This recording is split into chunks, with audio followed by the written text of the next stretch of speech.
The Buddhist Catechism by Henry S. Olcott. Narrated by Matthew Schmitz.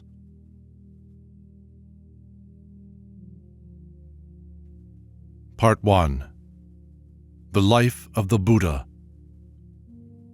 Presented as question and answer. Of what religion are you? The Buddhist. What is Buddhism? It is a body of teachings given out by the great personage known as the Buddha. Is Buddhism the best name for this teaching? No, that is only a Western term. The best name for it is Buddha Dharma. Would you call a person a Buddhist who had merely been born of Buddha parents? Certainly not. A Buddhist is one who not only professes belief in the Buddha as the noblest of teachers, in the doctrine preached by him, and in the brotherhood of Arhats, but practices his precepts in daily life. What is a male lay Buddhist called? An Upasaka. What a female? An Upasika. When was this doctrine first preached? There is some disagreement as to the actual date, but according to the Sinhalese scriptures, it was in the year 2513 of the present Kali Yuga. Give the important dates in the last birth of the founder. He was born under the constellation Visa on a Tuesday in May in the year 2478 of this Kali Yuga. He retired to the jungle in the year 2506, became Buddha in 2513, and passing out of the round of rebirths, entered Parinirvana in the year 2558, aged 80 years. Each of these events happened on a day of full moon, so all are conjointly celebrated in the great festival of the full moon of the month Vesak, or Vaisakha, corresponding to the month of May. Was the Buddha God? No. Buddha Dharma teaches no divine incarnation. Was he a man? Yes, but the wisest, noblest, and most holy being who had developed himself in the course of countless births, far beyond all other beings, the previous Buddhas alone excepted. Were there other Buddhas before him? Yes, as will be explained later on. Was Buddha his name? No. It is the name of a condition or state of the mind after it has reached the culmination of development. What is its meaning? Enlightened, or he who has the all-perfect wisdom. The Pali phrase is Sabhanu, the one of boundless knowledge. In Sanskrit, it is Sarvajna. What was the Buddha's real name then? Siddhartha was his royal name, and Gautama or Gotama his family name. He was prince of Kapilavastu and belonged to the illustrious family of the Okaka of the solar race. Who were his father and mother? King Suddhodana and Queen Maya, called Mahamaya. What people did this king reign over? The Sakyas, an Aryan tribe of Kshatriyas. Where was Kapilavastu? In India, 100 miles northeast of the city of Benares, and about 40 miles from the Himalaya mountains. It is situated in the Nepal Terai. The city is now in ruins. On what river? The Rohini, now called the Kohana. Tell me again when Prince Siddhartha was born. 623 years before the Christian era. Is the exact spot known? It is now identified beyond question. An archaeologist in the service of the government of India has discovered in the jungle of the Nepal Terai a stone pillar erected by the mighty Buddhist sovereign Asoka to mark the very spot. The place was known in those times as the Lumbini Garden. Had the prince luxuries and splendors like other princes? He had. His father, the king, built him 3 magnificent palaces for the 3 Indian seasons, the cold, the hot, and the rainy.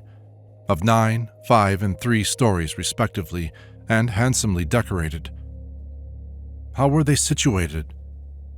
Around each palace were gardens of the most beautiful and fragrant flowers, with fountains of spouting water, the trees full of singing birds and peacocks strutting over the ground. Was he living alone? No.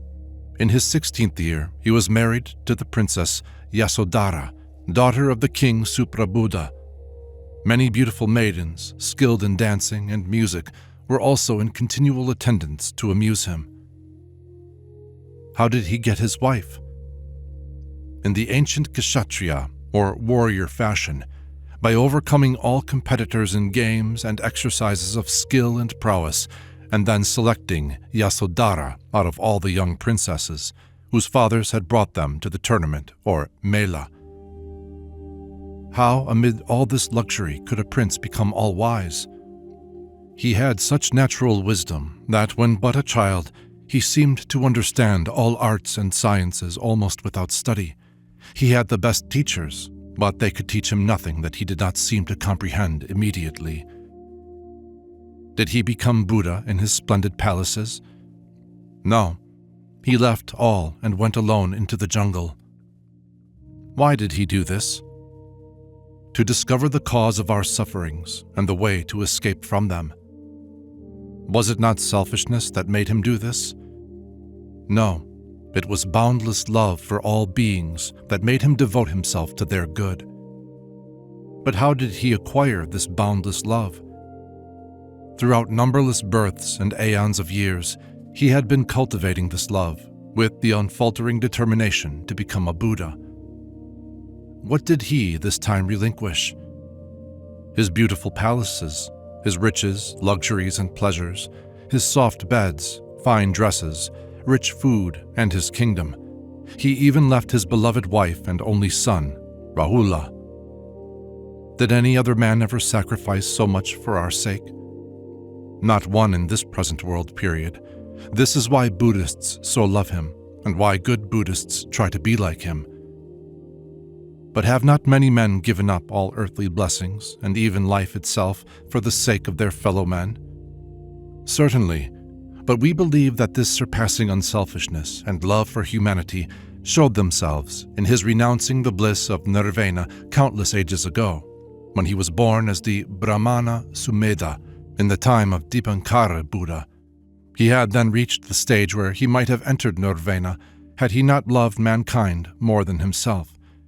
This renunciation implied his voluntary enduring the miseries of earthly lives until he became Buddha for the sake of teaching all beings the way to emancipation and to give rest to the world. How old was he when he went to the jungle?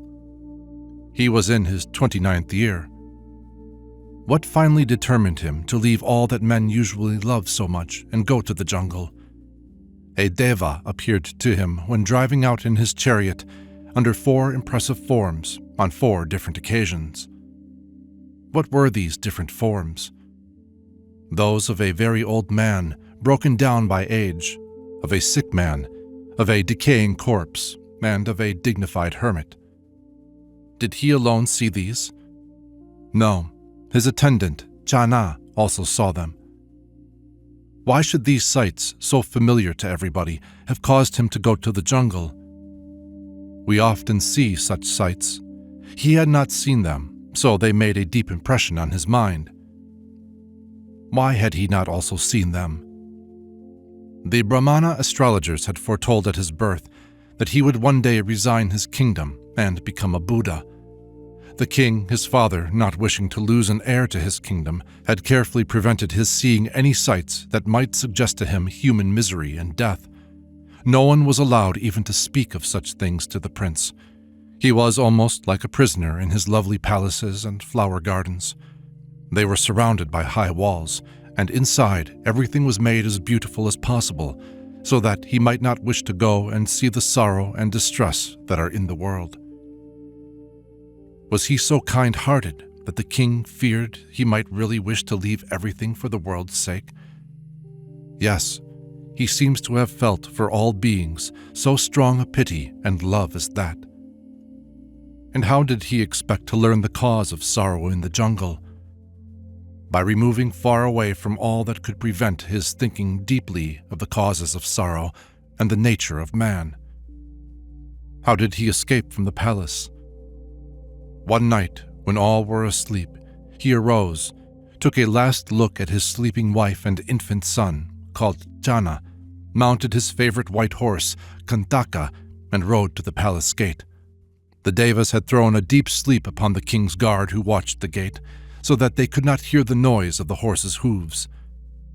But the gate was locked, was it not? Yes, but the Devas caused it to open without the slightest noise, and he rode away into the darkness. Whither did he go? To the river Anome, a long way from Kapilavastu. What did he do then? He sprang from his horse, cut off his beautiful hair with his sword, put on the yellow dress of an ascetic, and giving his ornaments and horse to Chana, ordered him to take them back to his father the king. What then? He went afoot towards Rajagra, the capital city of King Bimbisara of Magadha, who visited him there. The king with his whole court. Thence whither did he go? To Uruvela, near the present Mahabodhi temple at Buddha Gaya. Why did he go there? In the forest were hermits, very wise men whose pupil he afterwards became, in the hope of finding the knowledge of which he was in search. Of what religion were they? The Hindu religion. They were Brahmanas. What did they teach? That by severe penances and torture of the body, a man may acquire perfect wisdom. Did the prince find this to be so?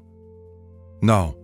He learned their systems and practiced all their penances, but he could not thus discover the cause of human sorrow and the way to absolute emancipation. What did he then do? He went away into the forest near Uruvela and spent 6 years in deep meditation, undergoing the severest discipline in mortifying his body. Was he alone? No. 5 Brahmin companions attended him. What were their names?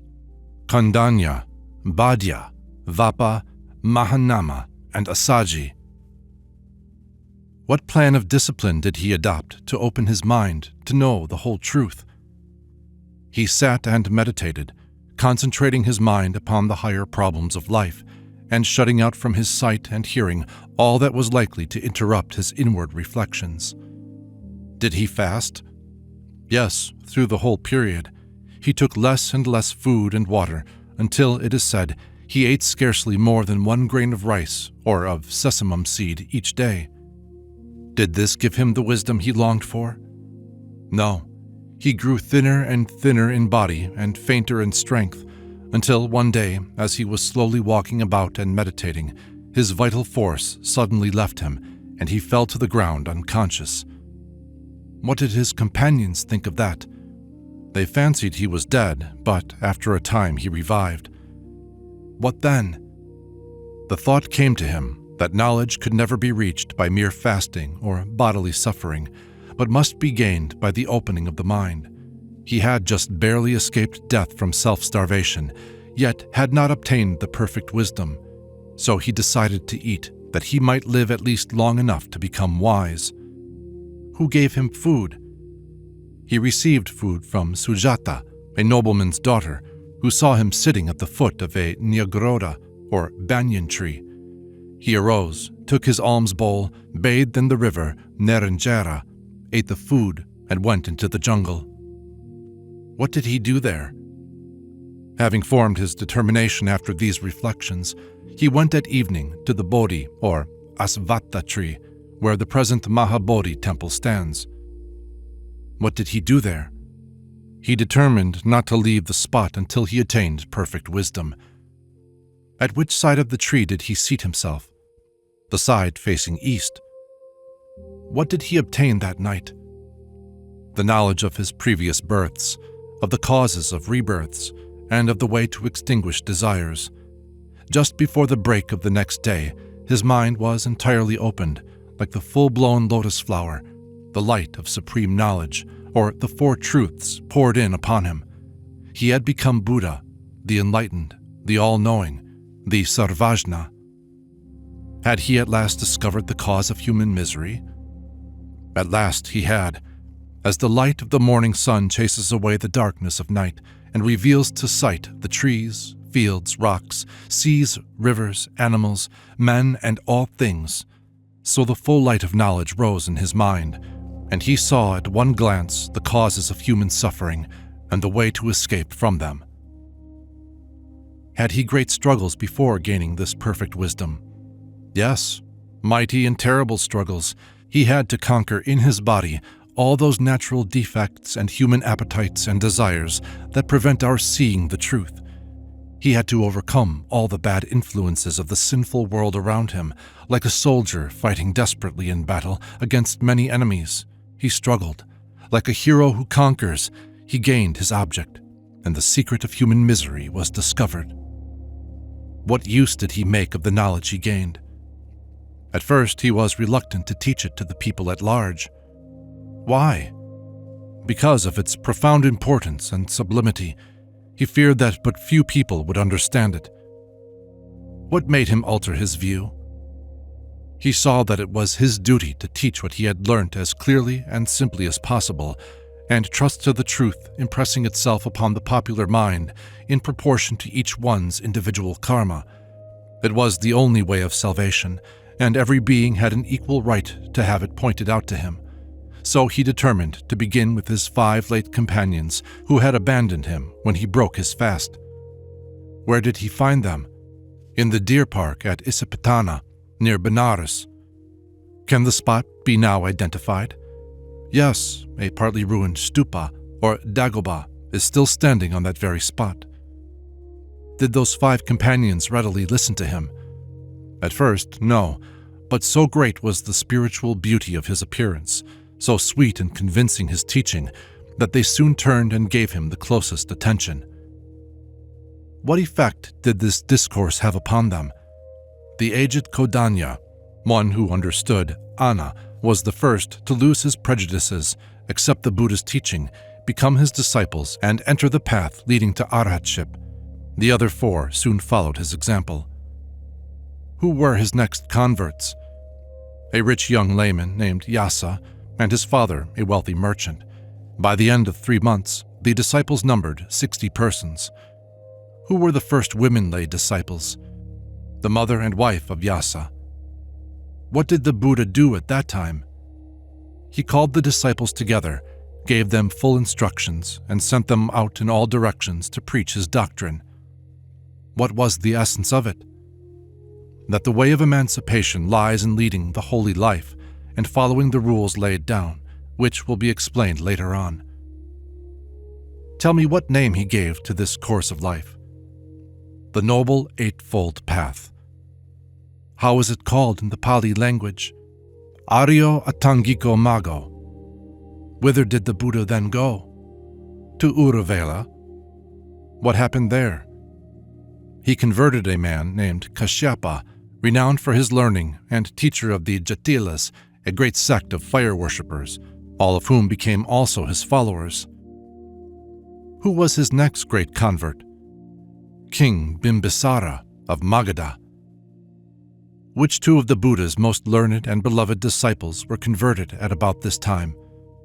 Sariputra and Moggallana, formerly chief disciples of Sanjaya the ascetic. For what did they become renowned? Sariputra for his profound learning, or prajna, Moggallana for his exceptional spiritual powers, or iddhi. Are these wonder-working powers miraculous? No, but natural to all men and capable of being developed by a certain course of training. Did the Buddha hear again from his family after leaving them? Oh yes, 7 years later, while he was living at Rajagra, his father, King Suddhodana, sent a message to request him to come and let him see him again before he died. Did he go? Yes, his father went with all his relatives and ministers to meet him and received him with great joy. Did he consent to resume his old rank? No. In all sweetness he explained to his father that the Prince Siddhartha had passed out of existence, as such, and was now changed into the condition of a Buddha, to whom all beings were equally akin and equally dear. Instead of ruling over one tribe or nation like an earthly king, he, through his Dharma, would win the hearts of all men to be his followers. Did he see Yasodhara and his son Rahula? Yes. His wife, who had mourned for him with the deepest love, wept bitterly. She also sent Rahula to ask him to give him his inheritance as the son of a prince. What happened? To one and all he preached the Dharma as the cure for all sorrows. His father, son, wife, Ananda, his half-brother, Devadatta, his cousin and brother-in-law, were all converted and became his disciples. Two other famous ones were Anuruddha, afterwards a great metaphysician, and Upali, a barber, afterwards the greatest authority on Vinaya. Both of these gained great renown. Who was the first bhikkhuni? Prajapati, the aunt and foster mother of Prince Siddhartha. With her, Yasodhara and many other ladies were admitted into the order as bhikkhunis, or female devotees. What effect did the taking up of the religious life by his sons, Siddhartha and Ananda, his nephew, Devadatta, his son's wife, Yasodhara, and his grandson, Rahula, have upon the old king, Suddhodana? It grieved him much, and he complained to the Buddha, who then made it a rule of the order that no person should thenceforth be ordained without the consent of his parents, if alive. Tell me about the fate of Devadatta. He was a man of great intelligence and rapidly advanced in the knowledge of the Dharma. But being also extremely ambitious, he came to envy and hate the Buddha, and at last plotted to kill him. He also influenced Ajatashatru, son of King Bimbisara, to murder his noble father and to become his, Devadatta's, disciple. Did he do any injury to the Buddha? Not the least. But the evil he plotted against him recoiled upon himself, and he met with an awful death. For how many years was the Buddha engaged in teaching? 45 years, during which time he preached a great many discourses. His custom, and that of his disciples, was to travel and preach during the 8 dry months, but during the season of Wei, the rains, he and they would stop in the pansalas and viharas which had been built for them by various kings and other wealthy converts. Which were the most famous of these buildings? Jetavinarama, Veluvinarama, Nigrodharama, and Isipatnarama. What kind of people were converted by him and his disciples? Oh, people of all ranks, nations, and castes, rajas and coolies, rich and poor, mighty and humble, the illiterate and the most learned. His doctrine was suited to all. Give some account of the decease of the Buddha. In the 45th season after his attaining Buddhahood, on the full moon day of May, knowing that his end was near, he came at evening to Kusinagara, a place about 120 miles from Benares. In the Sela grove of the Malas, the Uparvatana of Kusinagara, between 2 Sela trees, he had his bedding spread with the head towards the north according to the ancient custom. He lay upon it, and with his mind perfectly clear, gave his final instructions to his disciples and bade them farewell. Did he also make new converts in those last tours? Yes, a very important one, a great Brahmana Pandit named Subdara. He had also preached to the Malya princes and their followers. At daybreak, what happened? He passed into the interior condition of Samadhi, and thence into Nirvana. What were his last words to his disciples? Bhikkhus, he said, I now impress it upon you, the parts and powers of man must be dissolved. Work out your salvation with diligence. What convincing proof have we that the Buddha, formerly Prince Siddhartha, was a historical personage? His existence is apparently as clearly proved as that of any other character of ancient history. Name some of the proofs. 1. The testimony of those who personally knew him. 2. The discovery of places and the remains of buildings mentioned in the narrative of his time. 3. The rock inscriptions, pillars, and dagobas made in memory of him by sovereigns who were near enough to his time to be able to verify the story of his life. 4. the unbroken existence of the Sangha which he founded, and their possession of the facts of his life transmitted from generation to generation from the beginning. 5. The fact that in the very year of his death, and at various times subsequently, conventions and councils of the Sangha were held for the verification of the actual teachings of the founder, and the handing down of those verified teachings from teacher to pupil to the present day. 6. After his cremation, his relics were divided among 8 kings, and a stupa was erected over each portion. The portion given to King Ajatasattu, and by him covered with a stupa at Rajagara, was taken less than 2 centuries later by the Emperor Asoka and distributed throughout his empire. He, of course, had ample means of knowing whether the relics were those of the Buddha or not, since they had been in charge of the royal house of Patna from the beginning. 7. Many of the Buddha's disciples, being arhats and thus having control over their vital powers, must have lived to great ages, and there was nothing to have prevented 2 or 3 of them in succession to each other to have covered the whole period between the death of the Buddha and the reign of Asoka, and thus to have enabled the latter to get from his contemporary every desired attestation of the fact of the Buddha's life. 8. The Mahavansa, the best authenticated ancient history known to us, records the events of Sinhalese history to the reign of King Vijaya, 543 BC, almost the time of the Buddha, and gives most particulars of his life, as well as those of the Emperor Asoka and all other sovereigns related to Buddhistic history. By what names of respect is the Buddha called?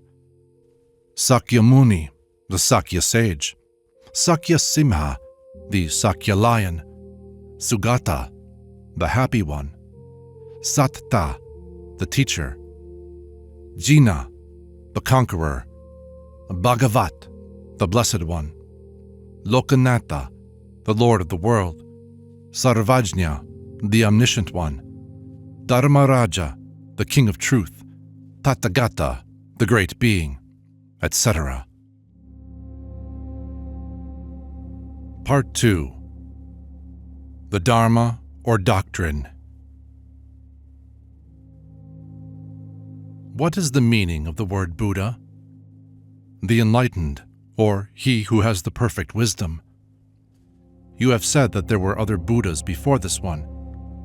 Yes, our belief is that under the operation of eternal causation, a Buddha takes birth at intervals when mankind have become plunged into misery through ignorance and need the wisdom which it is the function of a Buddha to teach.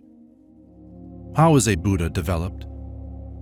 A person, hearing and seeing one of the Buddhas on earth, becomes seized with the determination so to live that at some future time, when he shall become fitted for it, he also will be a Buddha for the guiding of mankind out of the cycle of rebirth. How does he proceed? Throughout that birth and every succeeding one, he strives to subdue his passions, to gain wisdom by experience, and to develop his higher faculties.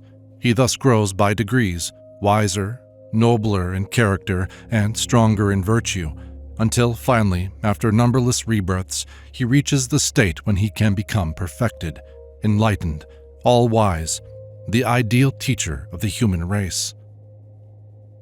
While this gradual development is going on throughout all these births, by what name do we call him? Bodhisattva or Bodhisattva. Thus, the Prince Siddhartha Gautama was a Bodhisattva up to the moment when, under the blessed Bodhi tree at Gaya, he became Buddha. Have we any account of his various rebirths as a Bodhisattva? In the Jataka, a book containing stories of the Bodhisattva's reincarnations, there are several hundred tales of that kind. What lesson do these stories teach? That a man can carry, throughout a long series of reincarnations, one great, good purpose which enables him to conquer bad tendencies and develop virtuous ones. Can we fix the number of reincarnations through which a bodhisattva must pass before he can become a Buddha? Of course not. That depends upon his natural character, the state of development to which he has arrived when he forms the resolution to become a Buddha, and other things. Have we a way of classifying bodhisattvas? If so, explain it. Bodhisattvas, the future Buddhas, are divided into 3 classes. Proceed.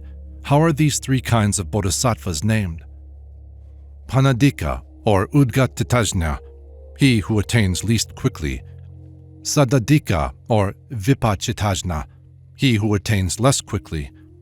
And Viradika, or Ganeya, he who attains quickly. The Panadika bodhisattvas take the course of intelligence. The Sadadika take the course of faith. The Viryahika take the course of energetic action. The first is guided by intelligence and does not hasten. The second is full of faith and does not care to take the guidance of wisdom. And the third never delays to what is good. Regardless of the consequences to himself, he does it when he sees that it is best that it should be done. When our Bodhisattva became Buddha, what did he see was the cause of human misery? Tell me in one word. Ignorance. Avidya.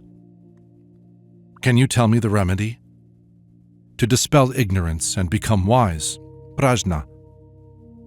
Why does ignorance cause suffering? Because it makes us prize what is not worth prizing, grieve when we should not grieve, consider real what is not real but only illusionary, and pass our lives in the pursuit of worthless objects, neglecting what is in reality most valuable. And what is that which is most valuable? To know the whole secret of man's existence and destiny, so that we may estimate at no more than their actual value this life and its relations, and so that we may live in a way to ensure the greatest happiness and the least suffering for our fellow men and ourselves. What is the light that can dispel this ignorance of ours and remove all sorrows? The knowledge of the 4 noble truths, as the Buddha called them. Name these 4 noble truths. 1. The miseries of evolutionary existence, resulting in births and deaths, life after life. 2. The cause productive of misery, which is the selfish desire, ever renewed, of satisfying oneself, without being able ever to secure that end. 3. The destruction of that desire, or the estranging of one's self from it. 4. The means of obtaining this destruction of desire. Tell me some things that cause sorrow. Birth, decay, illness, death, separation from objects we love, association with those who are repugnant, craving for what cannot be obtained. Do these differ with each individual? Yes, but all men suffer from them in degree. How can we escape the sufferings which result from unsatisfied desires and ignorant cravings? By complete conquest over and destruction of this eager thirst for life and its pleasures, which causes sorrow. How may we gain such a conquest? By following the Noble Eightfold Path which the Buddha discovered and pointed out. What do you mean by that word? What is this Noble Eightfold Path? The 8 parts of this path are called angas. They are 1. Right belief as to the law of causation, or karma. 2. Right thought. 3. Right speech. 4. Right action. 5. Right means of livelihood. 6. Right exertion. 7. Right remembrance and self-discipline. 8. Right concentration of thought. The man who keeps these angas in mind and follows them will be free from sorrow and ultimately reach salvation. Can you give a better word for salvation? Yes, emancipation. Emancipation, then, from what? Emancipation from the miseries of earthly existence and of rebirths, all of which are due to ignorance and impure lusts and cravings. And when this salvation or emancipation is attained, what do we reach? Nirvana. What is nirvana? A condition of total cessation of changes, of perfect rest, of the absence of desire and illusion and sorrow, of the total obliteration of everything that goes to make up the physical man. Before reaching Nirvana, man is constantly being reborn. When he reaches Nirvana, he is born no more.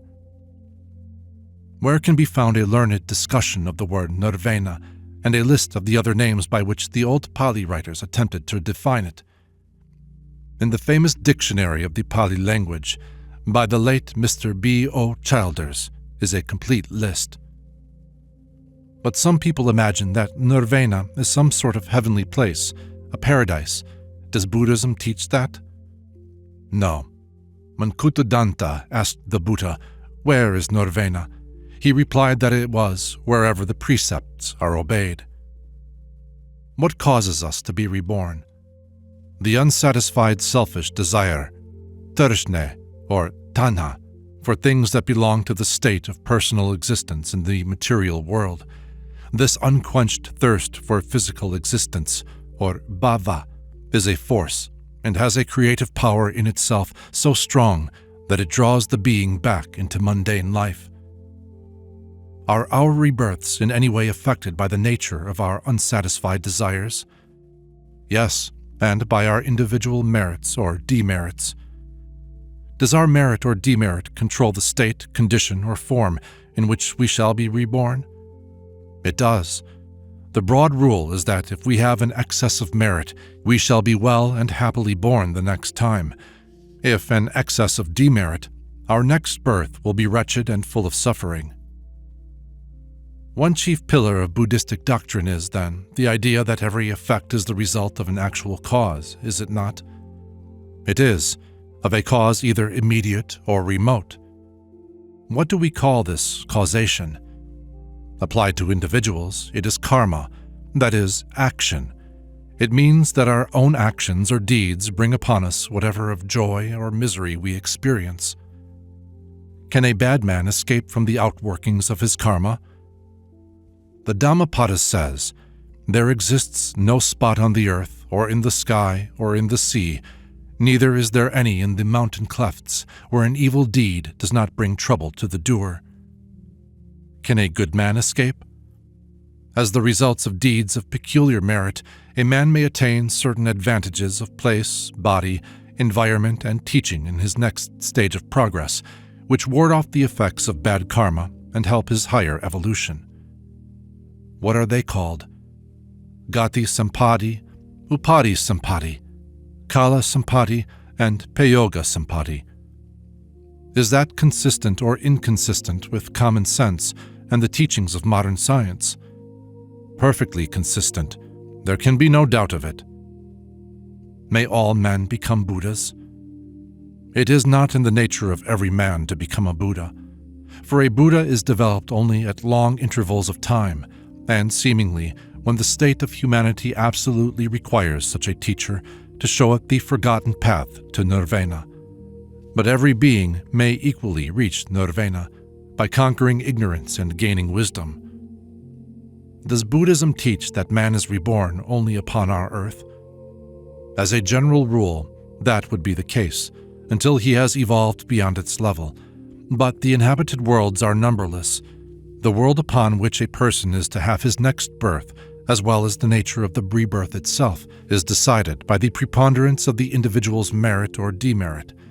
In other words, it will be controlled by his actions, as science would describe it, or by his karma, as we Buddhists would say.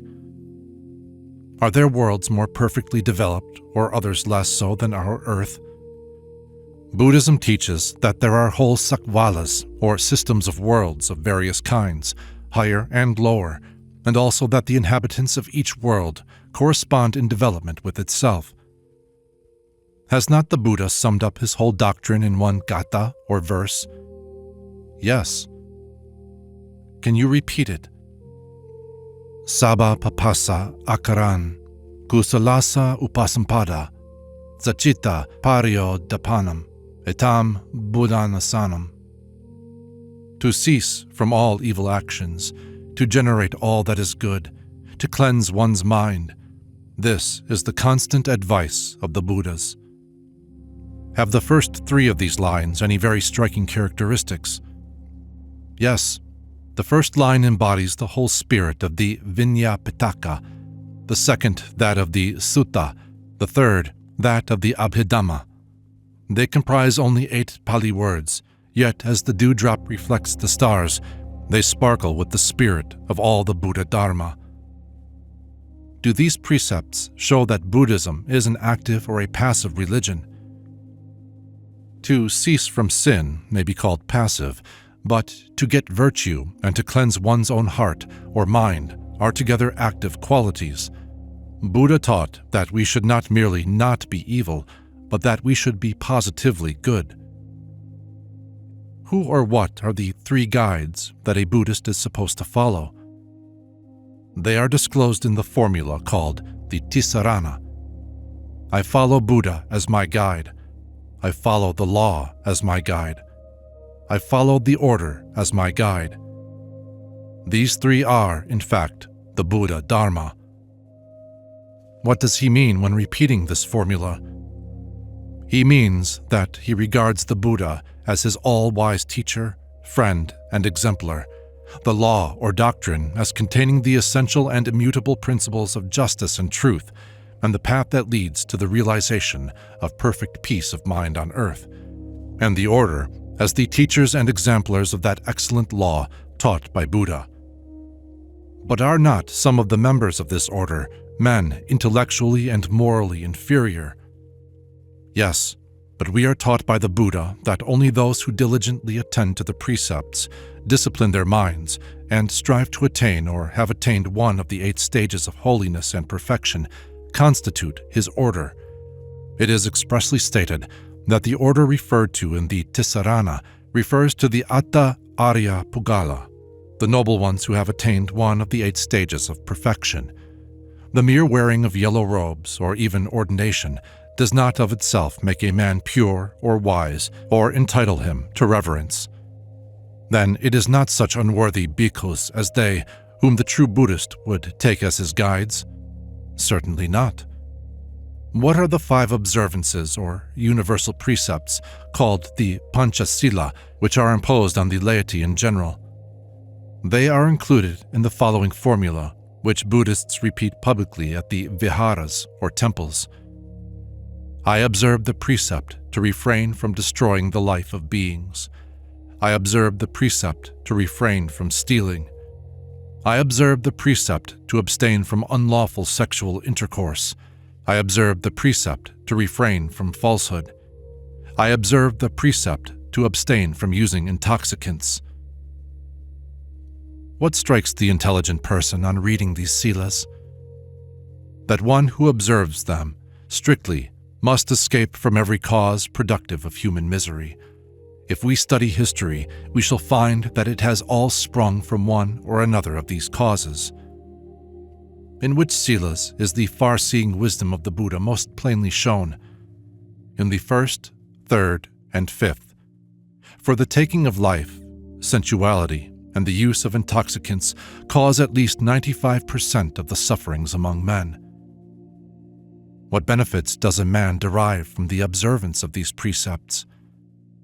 He is said to acquire more or less merit according to the manner and time of observing the precepts and the number observed. That is, if he observes only one precept, violating the other 4, he acquires the merit of the observance of that precept only, and the longer he keeps that precept, the greater will be the merit.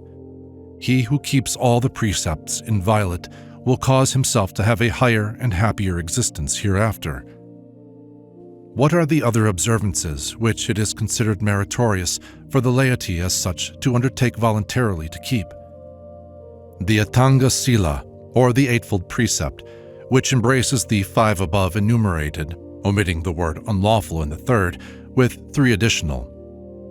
For example, I observe the precept to abstain from eating at an unreasonable time. I observe the precept to abstain from dancing, singing, music, and unbecoming shows, and from the use of garlands, scents, perfumes, cosmetics, ointments, and ornaments. I observe the precept to abstain from using high and broad beds. The seats and couches here referred to are those by the worldly minded for the sake of pleasure and sensual enjoyment. The celibate should avoid these. How would a Buddhist describe true merit? There is no great merit in any merely outward act. All depends upon the inward motive that provokes the deed. Give an example. A rich man may expend lakhs of rupees in building dagobas or viharas, in erecting statues of Buddha, in festivals and processions, in feeding priests, in giving alms to the poor, or in planting trees, digging tanks, or constructing rent houses by the roadside for travelers, and yet have comparatively little merit if it be done for display, or to hear himself praised by men, or for any other selfish motives. But he who does the least of these things with a kind motive, such as love for his fellow men, gains great merit. A good deed done with a bad motive benefits others, but not the doer. One who approves of a good deed when done by another shares in the merit, if his sympathy is real, not pretended. The same rule applies to evil deeds. But which is said to be the greatest of all meritorious actions? The Dhammapada declares that the merit of disseminating the Dharma, the law of righteousness, is greater than that of any other good work. What books contain all the most excellent wisdom of the Buddhist teachings? The 3 collections of books called Tripitakas, or 3 baskets. What are the names of the 3 Pitakas, or groups of books? The Vinaya Pitaka, the Sutta Pitaka, and the Abhidhamma Pitaka. What do they respectively contain? The first contains all that pertains to morality and the rules of discipline for the government of the Sangha, or order. The second contains instructive discourses on ethics applicable to all. The third explains the psychological teachings of the Buddha, including the 24 transcendental laws explanatory of the workings of nature. Do Buddhists believe these books to be inspired or revealed by a divine being? No, but they revere them as containing all the parts of that most excellent law, by the knowing of which man may break through the trammels of samsara. In the whole text of the 3 Pitakas, how many words are there? Dr. Rhys Davids estimates them at 1,752,800. When were the Pitakas first reduced to writing? In 88 to 76 BC, under the Sinhalese king Watagamani, or 330 years after the parinirvana of the Buddha. Have we reason to believe that all the discourses of the Buddha are known to us? Probably not, and it would be strange if they were. Within the 45 years of his public life, he must have preached many hundreds of discourses. Of these, in times of war and persecution, many must have been lost, many scattered to distant countries, and many mutilated. History says that enemies of the Buddha Dharma burnt piles of our books as high as a coconut tree. Do Buddhists consider the Buddha as one who by his own virtue can save us from the consequence of our individual sins? Not at all. Man must emancipate himself. Until he does that, he will continue being born over and over and over again, the victim of ignorance, the slave of unquenched passions. What then was the Buddha to us and all other beings? An all-seeing, all-wise counselor, one who discovered the safe path and pointed it out, one who showed the cause of, and the only cure for, human suffering. In pointing to the road, in showing us how to escape dangers, he became our guide. He is to us like one leading a blind man across a narrow bridge over a swift and deep stream, and so saving his life. If we were to try to represent the whole spirit of the Buddha's doctrine by one word, which word should we choose? Justice. Why? Because it teaches that every man gets, under the operations of unerring karma, exactly that reward or punishment which he has deserved, no more and no less. No good deed or bad deed, however trifling and however secretly committed, escapes the evenly balanced scales of karma. What is karma? A causation operating on the moral as well as on the physical and other planes. Buddhists say there is no miracle in human affairs. What a man sows, that he must and will reap. What other good words have been used to express the essence of Buddhism? Self-culture and universal love, What doctrine ennobles Buddhism and gives it its exalted place among the world's religions? That of Metta, or Maitreya, compassionate kindness. The importance of this doctrine is, moreover, emphasized in the giving of the name Maitri, the compassionate one, to the coming Buddha. Were all these points of doctrine that you have explained meditated upon by the Buddha near the Bo tree? Yes, these and many more that may be read in the Buddhist scriptures. The entire system of Buddhism came to his mind during the Great Enlightenment. How long did the Buddha remain near the Bo tree? 49 days. What do we call the first discourse preached by the Buddha, that which he addressed to his 5 former companions? The Dhammacakka Pavatana Sutta, the Sutra of the definition of the rule of doctrine. What subjects were treated by him in this discourse? The 4 Noble Truths and the Noble Eightfold Path. He condemned the extreme physical mortification of the ascetics on the one hand and the enjoyment of sensual pleasures on the other, pointing out and recommending the Noble Eightfold Path as the middle path. Did the Buddha hold with idol worship? He did not. He opposed it.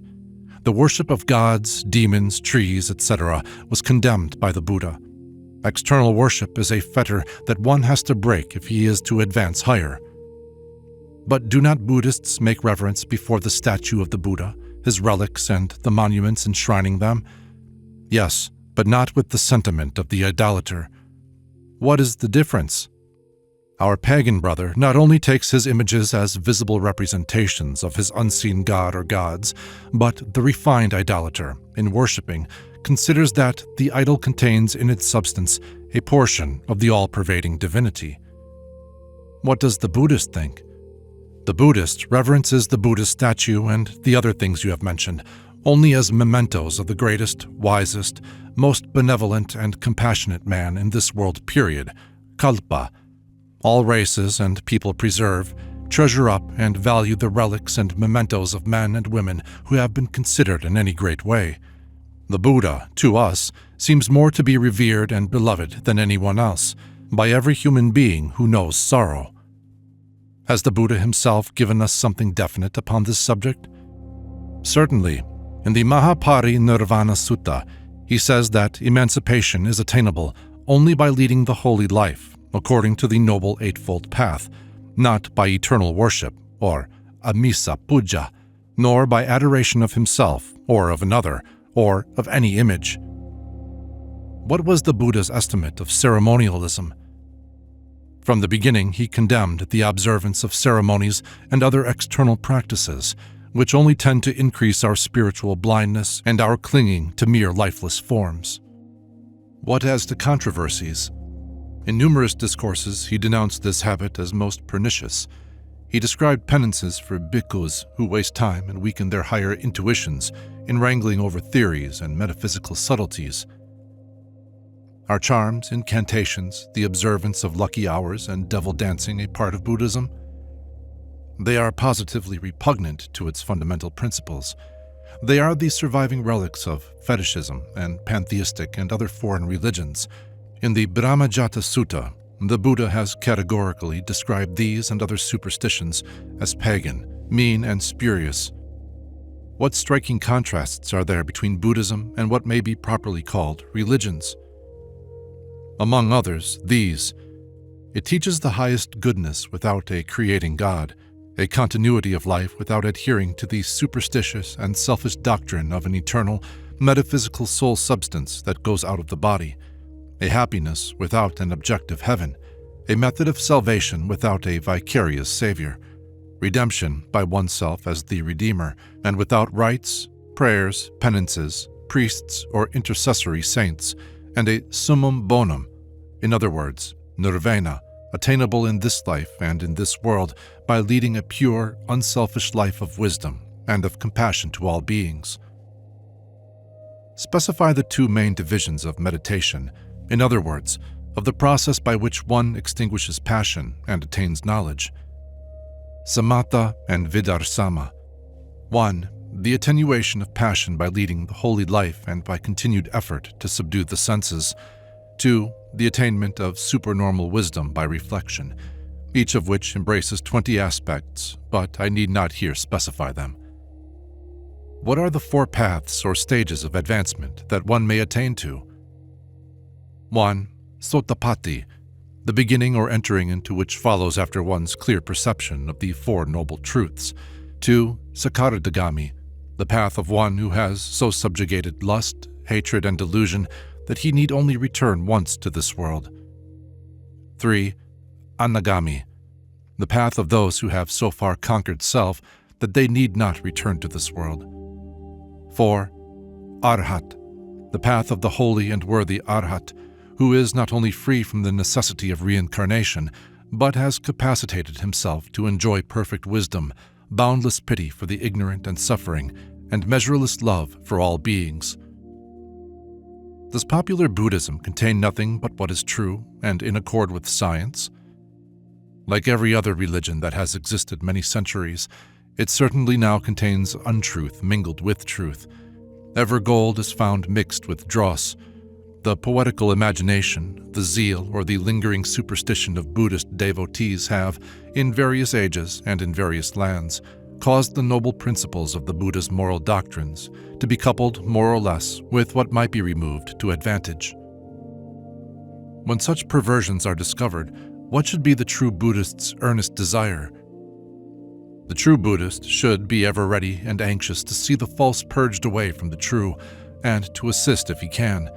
3 great councils of the Sangha were held for the express purpose of purging the body of teachings from all corrupt interpolations. When? The first at Satapani Cave, just after the death of the Buddha. The second at Valukarama in Vaisali. The third at Asokarama Vihara at Pataliputra, 235 years after Buddha's decease. In what discourse does the Buddha himself warn us to expect this perversion of the true doctrine? In the Samyutta Nikaya. Are there any dogmas in Buddhism which we are required to accept on faith? No. We are earnestly enjoined to accept nothing whatever on faith, whether it be written in books, handed down from our ancestors, or taught by the sages. Did he himself really teach that noble rule? Yes.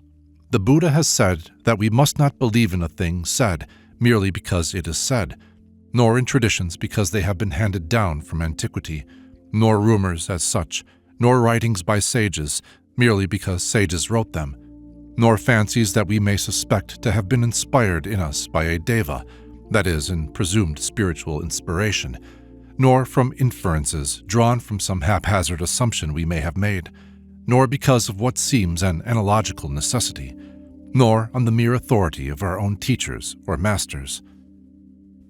When, then, must we believe? We are to believe when the writing doctrine or saying is corroborated by our own reason and consciousness. For this, says he in concluding, I taught you not to believe merely because you have heard, but when you believed of your own consciousness, then to act accordingly and abundantly. See the Kalama Sutta of the Anguttara Nikaya and the Mahapari Nirvana Sutta. What does the Buddha call himself? He says that he and the other Buddhas are only preachers of truth who point out the way. We ourselves must make the effort. Where is this said? In the Dhammapada, chapter 20. Does Buddhism countenance hypocrisy?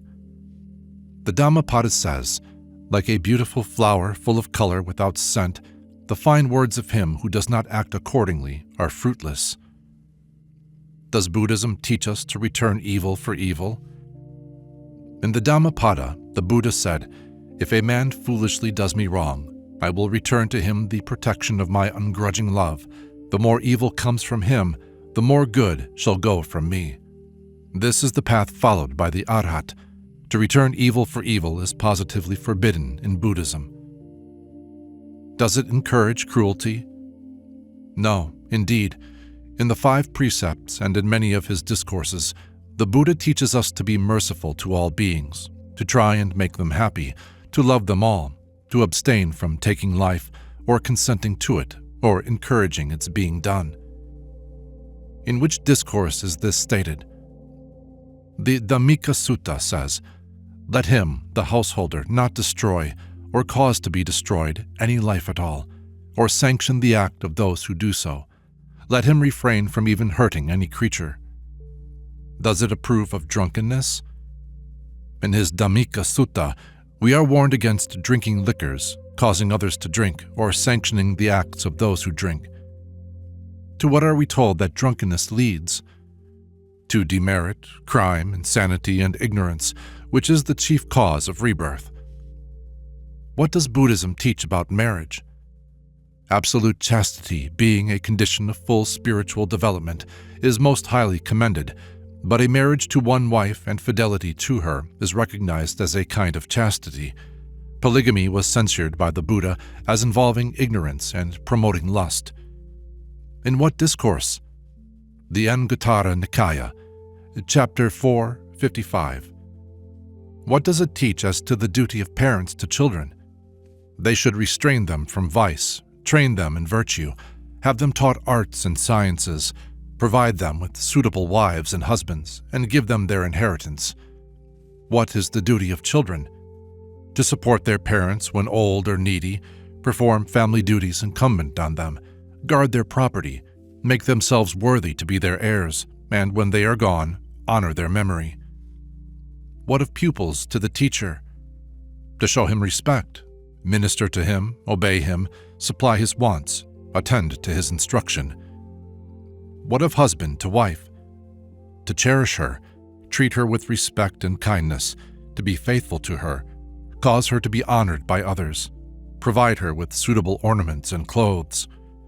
What of the wife to her husband? To show affection to him, order her household aright, be hospitable to guests, be chaste, be thrifty, show skill and diligence in all things. Where are these precepts taught? In the Sigalovada Sutta. Do riches help a man to future happiness? The Dhammapada says, one is the road that leads to wealth, another the road that leads to nirvana. Does that mean no rich man can attain nirvana? That depends on which he loves most. If he uses his wealth for the benefit of mankind, for the suffering, the oppressed, the ignorant, then his wealth aids him to acquire merit. But if the contrary, if he loves and greedily hoards money for the sake of its possession, then it weakens his moral sense, prompts him to crime, brings curses upon him in this life, and their effects are felt in the next birth. What says the Dhammapada about ignorance? That it is a taint worse than all taints that a man can put upon himself. What does it say about uncharitableness towards others? That the fault of others is easily perceived, but that of oneself difficult to perceive. A man winnows his neighbor's faults like chaff, but his own fault he hides, as a cheat hides the bad die from the gambler. What advice does the Buddha give us as to man's duty to the poor? He says that a man's net income should be divided into 4 parts, of which one should be devoted to philanthropic objects. What 5 occupations are said to be low and base? Selling liquor, selling animals for slaughter, selling poison, selling murderous weapons, and dealing in slaves. Who are said to be incapable of progress in spirituality? The killers of father, mother, and holy arhats, bhikkhus who sow discord in the sangha, those who attempt to injure the person of a Buddha, those who hold extremely nihilistic views as to the future existence, and those who are extremely sensual. Does Buddhism specify places or conditions of torment into which a bad man's karma draws him on leaving this life? Yes, they are the Sanjiva, Kalasutra, Sangata, Raurava, Maharauravatapa, Pratapa, Avicii. Is the torment eternal? Certainly not. Its duration depends on a man's karma. Does Buddhism declare that non-believers in Buddha will of necessity be damned for their unbelief? No.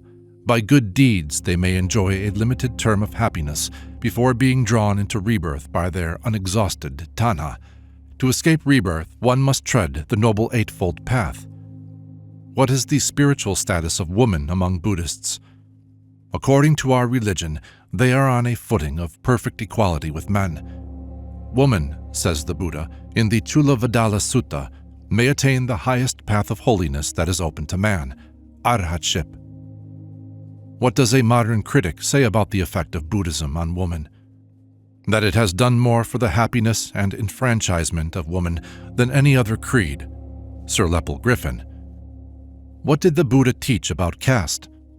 That one does not become of any caste, whether pariah, the lowest, or brahmana, the highest, by birth, but by deeds. By deeds, said he, one becomes an outcast. By deeds, one becomes a brahmana. See the Vasala Sutta. Tell me a story to illustrate this.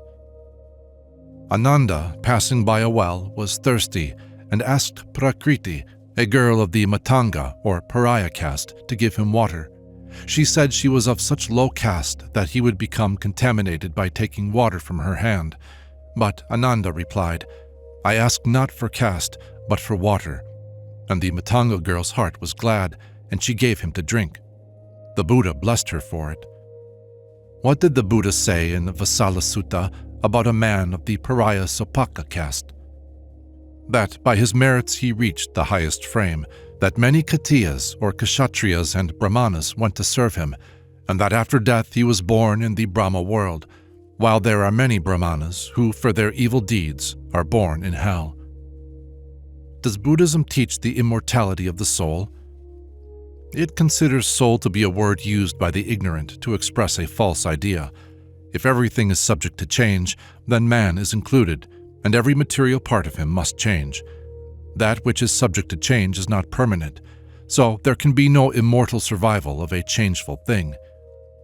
What is so objectionable in this word, soul? The idea associated with it that man can be an entity separated from all other entities and from the existence of the whole of the universe. This idea of separateness is unreasonable, not provable by logic, nor supported by science. Then there is no separate I, nor can we say, my, this or that. Exactly so. If the idea of a separate human soul is to be rejected, what is it in man which gives him the impression of having a permanent personality? Tanha, or the unsatisfied desire for existence. The being having done that for which he must be rewarded or punished in future, and having tanha, will have a rebirth through the influence of karma. What is it that is born? A new aggregation of skandhas, or personality, caused by the last generative thought of the dying person. How many skandhas are there? 5. Name the 5 skandhas. Rupa, Vedanya, Sanna, Samkara, and Vijnana. Briefly explain what they are. Rupa, material qualities. Vedanya, sensation. Sanya, abstract ideas. Samkara, tendencies of mind. Vijnana, mental powers or consciousness. Of these we are formed, and by them we are conscious of existence, and through them communicate with the world about us. To what cause must we attribute the differences in the combination of the 5 skandhas, which make every individual differ from every other individual? To the ripened karma of the individual in his preceding births. What is the force of energy that is at work under the guidance of karma to produce the new being? Tanha, the will to live. Upon what is the doctrine of rebirths founded? Upon the perception that perfect justice, equilibrium, and adjustment are inherent in the universal system of nature. Buddhists do not believe that one life, even though it were extended to 100 or 500 years, is long enough for the reward or punishment of a man's deeds. The great circle of rebirths will be more or less quickly run through according to the preponderating purity or impurity of the several lives of the individual. Is this new aggregation of skandhas, this new personality, the same being as that in the previous birth, whose tanha has brought it into existence? In one sense it is a new being, in another it is not. In Pali it is nacha so nacha ano, which means not the same nor yet another. During this life the skandhas are constantly changing, and while the man, A.B., of 40 is identical as regards personality with the youth, A.B., of 18, Yet by the continual waste and reparation of his body and change of mind and character, he is a different being. Nevertheless, the man in his old age justly reaps the reward of suffering consequent upon his thoughts and actions at every previous stage of his life. So, the new being of a rebirth, being the same individuality as before, but with a changed form, or new aggregation of skandhas, justly reaps the consequences of his actions and thoughts in the previous existence. But the aged man remembers the incidents of his youth, despite his being physically and mentally changed. Why then is not the recollection of past lives brought over by us from our last birth into the present birth? Because memory is included within the skandhas, and the skandhas having changed with the new reincarnation, a new memory, the record of that particular existence develops. Yet the record or reflection of all the past earth lives must survive, for when Prince Siddhartha became Buddha, the full sequence of his previous births was seen by him. If their several incidents had left no trace behind, this could not have been so, as there would have been nothing for him to see, and anyone who attains to the fourth state of dhyana, or psychical insight, can thus retrospectively trace the line of his lives. What is the ultimate point towards which tend all these series of changes in form? Nirvana. Does Buddhism teach that we should do good with the view of reaching nirvana? No. That would be as absolute selfishness, as though the reward hoped for had been money, a throne, or any other sensual enjoyment. Nirvana cannot be so reached, and the unwise speculator is foredoomed to disappointment. Please make it a little clearer. Nirvana is the synonym of unselfishness, the entire surrender of selfhood to truth. The ignorant man aspires to nirvanic happiness without the least idea of its nature. Absence of selfishness is nirvana. Doing good with the view to getting results, or leading the holy life with the object of gaining heavenly happiness, is not the noble life that the Buddha enjoined. Without hope of reward, the noble life should be lived, and that is the highest life. The nirvanic state can be attained while one is living on this earth. Name the 10 great obstacles to advancement called sanyojanas, the fetters. Delusion of self, sakaya ditthi. Doubt, vikakicca. Dependence on superstitious rites, silabata paramatsa. Sensuality, bodily passions, kama. Hatred, ill feeling, patiga. Love of life on earth, ruparaga. Desire for life in a heaven, aruparaga. Pride, mana. Self-righteousness, udhaka. Ignorance, avidya. To become an arhat, how many of these fetters must be broken? All. What are the 5 nirvaranas or hindrances? Greed, malice, sloth, pride, and doubt. Why do we see this minute division of feelings, impulses, workings of the mind, obstacles and aids to advancement so much used in the Buddhist teachings? It is very confusing to a beginner. It is to help us to obtain knowledge of ourselves by training our minds to think about every subject in detail. By following out this system of self-examination, we come finally to acquire knowledge and see truth as it is. This is the course taken by every wise teacher to help his pupil's mind to develop. How many of the Buddha's disciples were especially renowned for their superior quality? There are 80 so distinguished. They are called the Asiti Mahasavakas. What did the Buddha's wisdom embrace?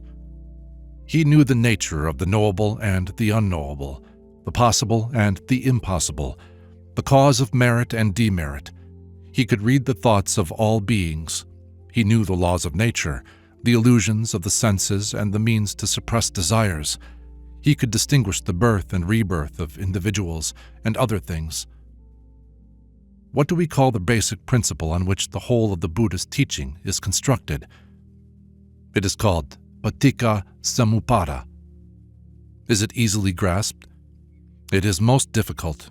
In fact, the full meaning and extent of it is beyond the capacity of such as are not perfectly developed. What said the great commentator Buddha Ghosha about it? that even he was as helpless in this vast ocean of thought as one who is drifting on the ocean of waters. Then why should the Buddha say in the Parinibbana Sutta that he has no such thing as the closed fist of a teacher who keeps something back? If his whole teaching was open to everyone's comprehension, why should so great and learned a man as Buddha Gosha declare it so hard to understand? The Buddha evidently meant that he taught everything freely, but equally certain is it that the real basis of the Dharma can only be understood by him who has perfected his powers of comprehension. It is therefore incomprehensible to common, unenlightened persons. How does the teaching of the Buddha support this view? The Buddha looked into the heart of each person and preached to suit the individual temperament and spiritual development of the hearer. Part 3. The Sangha. How do Buddhist bhikkhus differ from the priests of other religions? In other religions, the priests claim to be intercessors between men and God to help to obtain pardon of sins. The Buddhist bhikkhus do not acknowledge or expect anything from a divine power. But why then was it worthwhile to create this order or brotherhood or society apart from the whole body of the people if they were not to do what other religious orders do? The object in view was to cause the most virtuous, intelligent, unselfish, and spiritually minded persons to withdraw from these social surroundings where their sensual and other selfish desires were naturally strengthened, devote their lives to the acquisition of the highest wisdom, and fit themselves to teach and guide others out of the pleasant path leading towards misery, into the harder path that leads to true happiness and final liberation. Besides the 8, what 2 additional observances are obligatory upon the bhikkhus? I observed the precept to abstain from dancing, singing, and unbecoming shows. I observed the precept to abstain from receiving gold or silver. The whole dasa, or bhikkhu sila, or 10 precepts, are binding on all bhikkhus and samaneras, or novices, but optional with lay devotees. The Atanga Sila are for those who aspire to higher stages beyond the heavenly regions, aspirants after nirvana. Are there separate rules and precepts for the guidance and discipline of the order? Yes, there are 250, but all come under the following 4 heads. Principal disciplinary rules, or Patimokkha Samvara Sila. Observances for the repression of the senses, or Indriya Samvara Sila.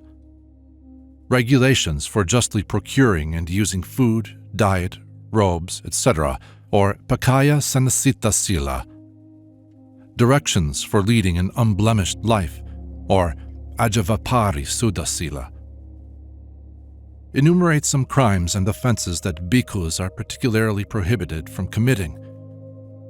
Real bhikkhus abstain from destroying the life of beings, stealing, false exhibition of occult powers to deceive anybody, sexual intercourse, falsehood, the use of intoxicating liquors and eating at unseasonable times, dancing, singing, and unbecoming shows, using garlands, scents, perfumes, etc., using high and broad beds, couches, or seats, receiving presents of gold, silver, raw grain and meat, women and maidens, slaves, cattle, elephants, etc., defaming, using harsh and reproachful language, idle talk, reading and hearing fabulous stories and tales, carrying messages to and from laymen, buying and selling, cheating, bribing, deception and fraud, imprisoning, plundering, and threatening others. The practice of certain specified magical arts and sciences, such as fortune-telling, astrological predictions, palmistry, and other sciences that go under the name of magic. Any of these would retard the progress of one who aimed at the attainment of nirvana. What are the duties of bhikkhus to the laity? Generally, to set them an example of the highest morality, to teach and instruct them, to preach and expound the law, to recite the parita, or comforting texts, to the sick, and publicly in times of public calamity, when requested to do so, and unceasingly to exhort the people to virtuous actions. They should dissuade them from vice, be compassionate and tender-hearted, and seek to promote the welfare of all beings. What are the rules for admission into the order? The candidate is not often taken before his 10th year. He must have the consent of his parents, be free from leprosy, boils, consumption, and fits, be a free man, have no debts, and must not be a criminal or deformed, or in the royal service. As a novice, what is he called? Samanera, a pupil. At what age can a samanera be ordained as shramana, or monk? Not before his 20th year. When ready for ordination, what happens? At a meeting of bhikkhus, he is presented by a bhikkhu as his proposer, who reports that he is qualified, and the candidate says, "I ask the Sangha, Reverend Sirs, for the Upasampada, ordination ceremony, etc." His introducer then recommends that he be admitted. He is then accepted. What then? He puts on the robes and repeats the 3 refuges, Tisarana and 10 precepts, Dasa Sila. What are the 2 essentials to be observed? Poverty and chastity. A bhikkhu before ordination must possess 8 things. For example, his robes, a girdle for his loins, a begging bowl, water strainer, razor, needle, fan, sandals. Within limitations strictly specified in the Vinaya, he may hold certain other properties. What about the public confession of faults? Once every fortnight, a patamokha, or disburdenment ceremony is performed, when every bhikkhu confesses to the assembly such faults as he has committed and takes such penances as may be prescribed. What daily routine must he follow? He rises before daylight, washes, sweeps the vihara, sweeps around the bo tree that grows near every vihara, brings the drinking water for the day and filters it, retires for meditation, offers flowers before the dagoba, or relic mound, or before the bo tree, then takes his begging bowl and goes from house to house collecting food, which he must not ask for, but receive in his bowl as given voluntarily by the householders. He returns, bathes his feet and eats, after which he resumes meditation. Must we believe that there is no merit in the offering of flowers, or mala puja, as an act of worship? That act itself is without merit as a mere formality, but if one offers a flower as the sweetest, purest expression of heartfelt reverence for a holy being, then indeed is the offering an act of ennobling worship. What next does the bhikkhu do? He pursues his studies. At sunset, he again sweeps the sacred places, lights a lamp, listens to the instructions of his superior, and confesses to him any fault he may have committed. Upon what are his 4 earnest meditations, or satipatthana, made? 1. On the body, kayanapassana. 2. On the feeling, vedananupassana. 3. On the mind, chitanpassana. 4. On the doctrine, dhammanupassana. What is the aim of the 4 great efforts, or samapadana? To suppress one's animal desires and grow in goodness. For the perception by the bhikkhu of the highest truth is reason said to be the best, or intuition. Intuition, a mental state in which any desired truth is instantaneously grasped. And when can that development be reached? When one, by the practice of jnana, comes to its 4th stage of unfolding. Are we to believe that in the final stage of jnana, and in the condition called samadhi, the mind is a blank and thought is arrested? Quite the contrary. It is then that one's consciousness is most intensely active and one's power to gain knowledge correspondingly vast. Try to give me a simile. In the ordinary waking state, one's view of knowledge is as limited as the sight of a man who walks on a road between high hills. In the higher consciousness of jnana and samadhi, it is like the sight of the eagle poised in the upper sky and overlooking a whole country. What do our books say about the Buddha's use of this faculty? They tell us that it was his custom every morning to glance over the world, and by his divine clairvoyant sight, see where there were persons ready to receive the truth. He would then contrive, if possible, that it should reach them. When persons visited him, he would look into their minds, read their secret motives, and then preach to them according to their needs. Part 4. The Rise and Spread of Buddhism. As regards the number its followers, how does Buddhism at this date compare with the other chief religions? The followers of the Buddha Dharma outnumber those of every other religion. What is the estimated number? About 500 millions, 5,000 lakhs, or 500 crores. This is 5/13, or not quite half, of the estimated population of the globe. How many great battles been fought and many countries conquered? Has much human blood been spilt to spread the Buddha Dharma? History does not record one of those cruelties and crimes as having been committed to propagate our religion. So far as we know, it has not caused the spilling of a drop of blood. See footnote ante, Professor Kolb's testimony. What then is the secret of its wonderful spread? It can be nothing else than its intrinsic excellence, its self-evident basis of truth, its sublime moral teaching, and its sufficiency for all human needs. How has it been propagated? The Buddha, during the 45 years of his life as a teacher, traveled widely in India and preached the Dharma. He sent his wisest and best disciples to do the same throughout India. When did he send for his pioneer missionaries? On the full moon day of the month Wap, or October. What did he tell them? He called them together and said, "Go forth, bhikkhus, go and preach the law to the world. Work for the good of others as well as for your own. Bear ye the glad tidings to every man. Let no two of you take the same way." How long before the Christian era did this happen? About 6 centuries. What help did kings give? Besides the lower classes, great kings, rajas and maharajas, were converted and gave their influence to spread the religion. What about pilgrims? Learned pilgrims came in different centuries to India and carried back with them books and teachings to their native lands. So gradually, whole nations forsook their own faiths and became Buddhists. To whom, more than to any other person, is the world indebted for the permanent establishment of Buddha's religion?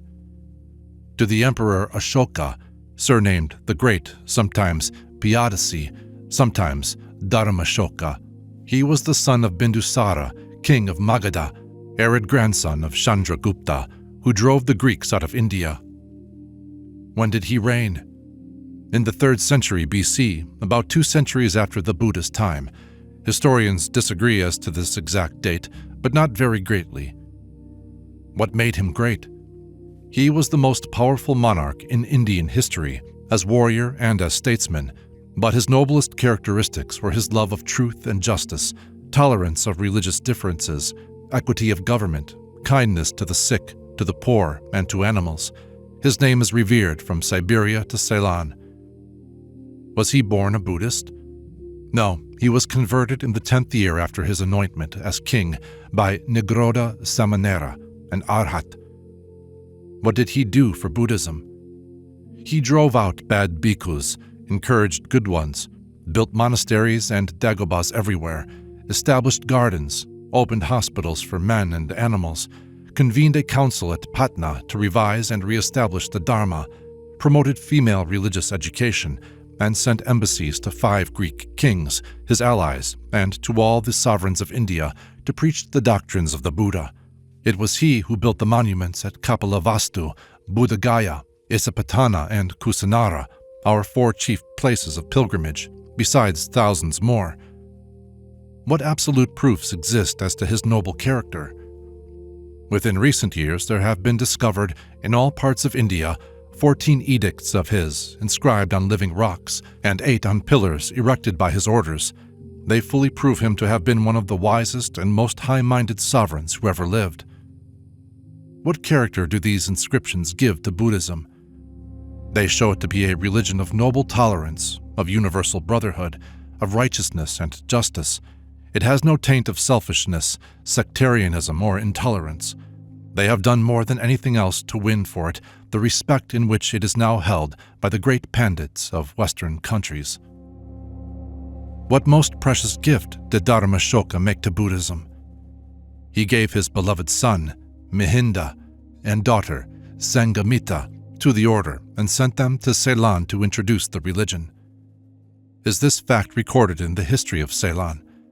Yes, it is all recorded in the Mahavansa by the keepers of the royal records, who were then living and saw the missionaries. Is there some proof of Sanghamita's mission still visible? Yes, she brought with her to Ceylon a branch of the very Bodhi tree under which the Buddha sat when he became enlightened, and it is still growing. Where? At Anuradhapura. The history of it has been officially preserved to the present time. Planted in 306 BC, it is the oldest historical tree in the world. Who was the reigning sovereign at that time? Devanampiatissa, his consort, Queen Anula, had invited Sanghamita to come and establish the Bhikkhuni branch of the order. Who came with Sanghamita? Many other bhikkhunis. She, in due time, admitted the queen and many of her ladies, together with 500 virgins, into the order. Can we trace the effects of the foreign work of the Emperor Ashoka's missionaries? His son and daughter introduced Buddhism into Ceylon. His monks gave it to the whole of northern India, to 14 Indian nations outside its boundaries, and to 5 Greek kings, his allies, with whom he made treaties to admit his religious preachers. Can you name them? Antiochus of Syria, Ptolemy of Egypt, Antigonus of Macedon, Margas of Cyrene, and Alexander of Epirus. Where do we learn this? From the edicts themselves of Ashoka the Great, inscribed by him on rocks and stone pillars, which are still standing and can be seen by everybody who chooses to visit the places.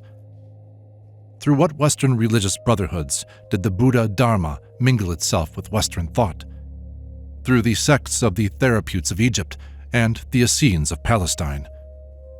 When were Buddhist books first introduced into China? As early as the 2nd or 3rd century BC, 5 of Dharmashoka's monks are said, in the Samanta Pasadika and the Sarata Dipani, 2 Pali books, to have been sent to the 5 divisions of China. Whence and when did it reach Korea? From China in the year AD 372. Whence and when did it reach Japan? From Korea in AD 552. Whence and when did it reach Cochin China, Formosa, Java, Mongolia, Yorkand, Balkh, Bokhara, Afghanistan, and other Central Asian countries? Apparently in the 4th and 5th centuries AD. From Ceylon, whither and when did it spread? To Burma in AD 450, and thence gradually into Arakan, Cambodia, and Pegu. In the 7th century, AD 638, it spread to Siam, where it is now, as it has always been since then, the state religion. From Kashmir, where else did it spread besides to China? To Nepal and Tibet. Why is it that Buddhism, which was once the prevailing religion throughout India, is now almost extinct there? Buddhism was at first pure and noble, the very teaching of the Tathagata. Its Sangha were virtuous and observed the precepts. It won all hearts and spread joy through many nations, as the morning light sends life through the flowers. But after some centuries, bad bhikkhus got ordination, upasampada. The Sangha became rich, lazy, and sensual.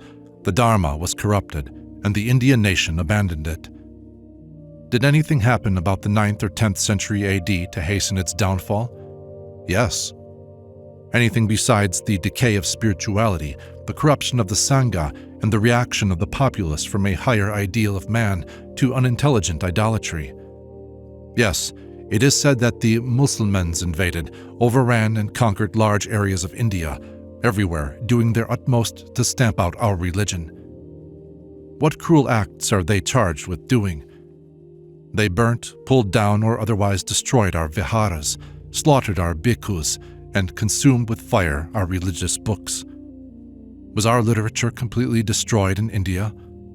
No. Many bhikkhus fled across the borders into Tibet and other safe places of refuge, carrying their books with them. Have any traces of these books been recently discovered? Yes.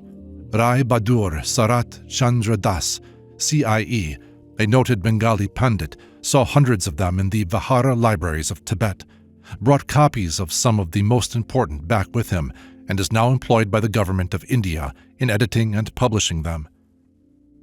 In which country have we reason to believe the sacred books of primitive Buddhism have been the best preserved and least corrupted? Ceylon.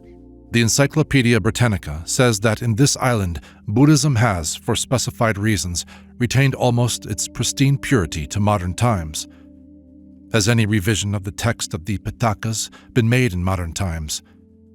Yes, a careful revision of the Vinaya Pitaka was made in Ceylon in the year AD 1875 by a convention of the most learned bhikkhus under the presidency of H. Sumangala, Pradhanastavira. Has there been any friendly intercourse in the interest of Buddhism between the peoples of the southern and those of the northern Buddhist countries? In the year AD 1891, a successful attempt was made to get the Pradhana Nayakas of the two great divisions to agree to accept 14 propositions as embodying the fundamental Buddhistic beliefs recognized and taught by both divisions. These propositions, drafted by Colonel Olcott, were carefully translated into Burmese, Sinhalese, and Japanese, discussed one by one, unanimously adopted and signed by their chief monks, and published in January 1892. With what good result? As the result of the good understanding now existing, a number of Japanese bhikkhus and samaneras have been sent to Ceylon and India to study Pali and Sanskrit. Are there signs that Buddha Dharma is growing in favor in non-Buddhistic countries?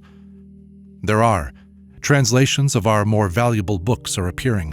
Many articles in reviews, magazines, and newspapers are being published, and excellent original treatises by distinguished writers are coming from the press.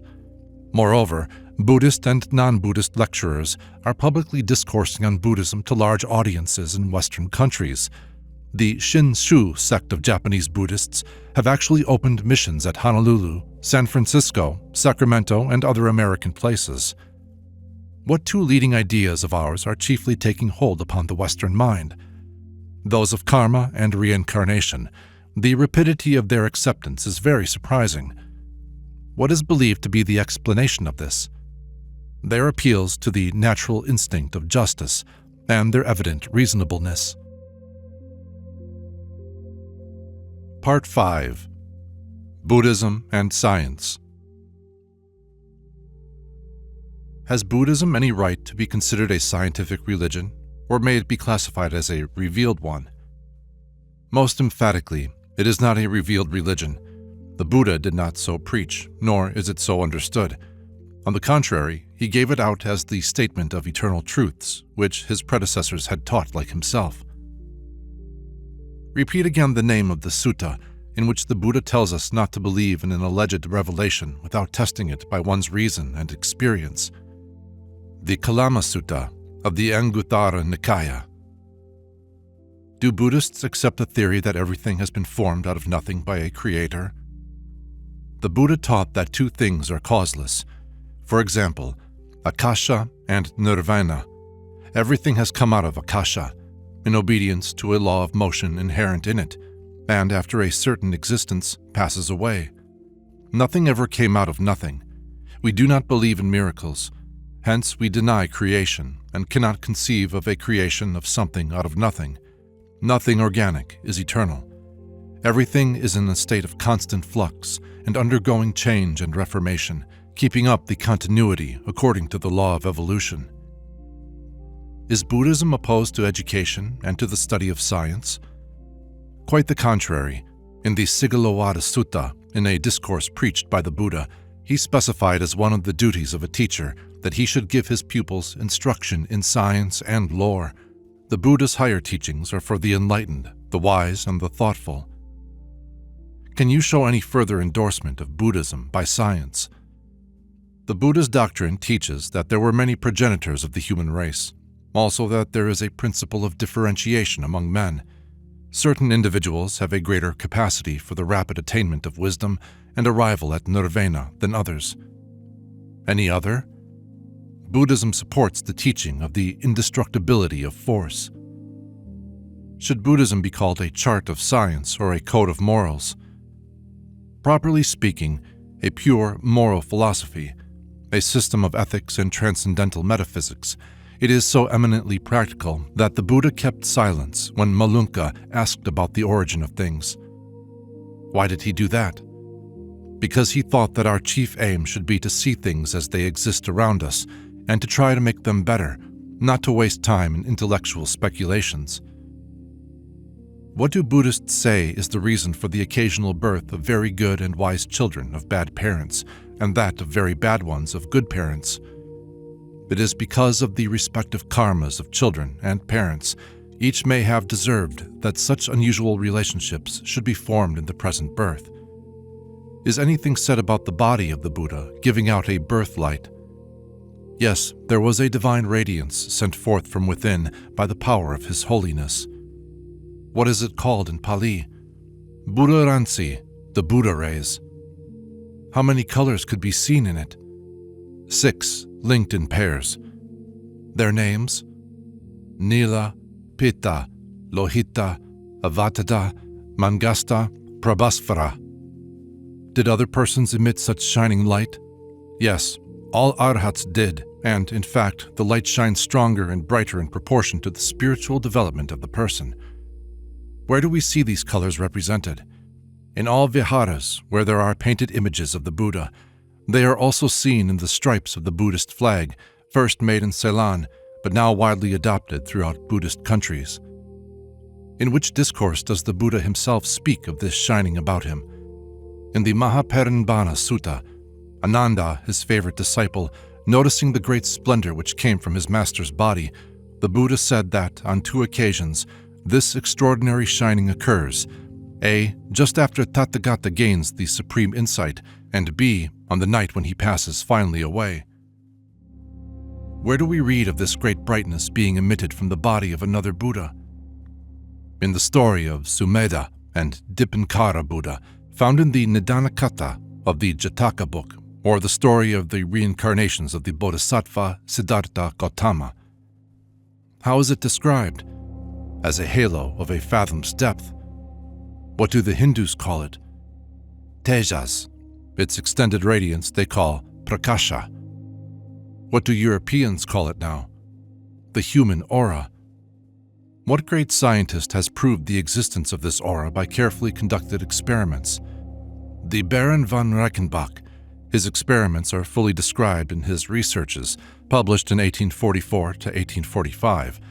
Dr. Barduk of Paris has quite recently photographed this light. Is this bright aura a miracle or a natural phenomenon? Natural.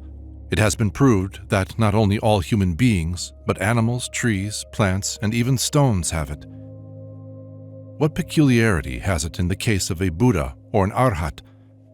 It is immensely brighter and more extended than in cases of other beings and objects. It is the evidence of their superior development in the power of Idi.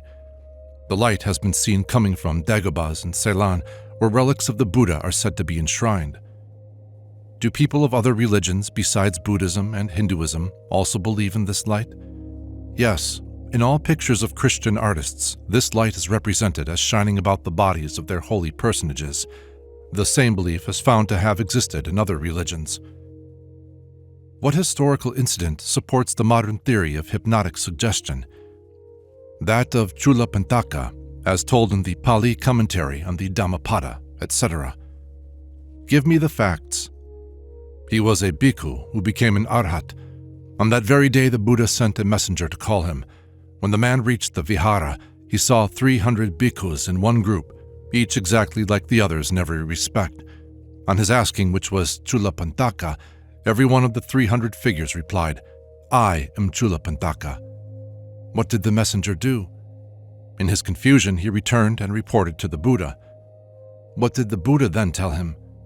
To return to the vihara, and, if the same thing happened, to catch by the arm the first figure who said he was Chulapantaka and lead him to him.